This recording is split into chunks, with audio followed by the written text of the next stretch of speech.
আজকে কেউ চলে গেলেন কবরের ধারে যে আমি দোয়া খাই করবো তার জন্য, সমস্যাটা কি আছে? আলহামদুলিল্লাহ আপনারা এসেছেন, ভালো কথা। আমি বিশ্ব নবীর কাফেরদের সঙ্গে তুলনা যারা করেছে আমাদের মতো মানুষ, আমি একটুখানি ধারণাটা দিতে চাই যে তার জন্য যেন নবীর প্রতি আমাদের আরো মহব্বতটা বেড়ে যায়। বলেন আল্লাহ।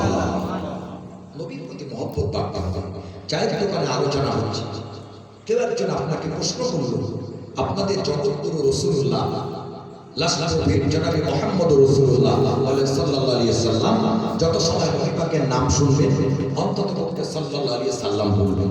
কেন? এটা বললে 10টা করে আল্লাহ পাক রহমত আপনার উপরে বর্ষণ করবে।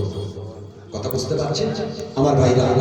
যদি কেউ চায়ের দোকানে আলোচনা করে যে তোমাদের নবী, তোমরা নবী নবী করো, যত নবী রাসূল এসেছে সব থেকে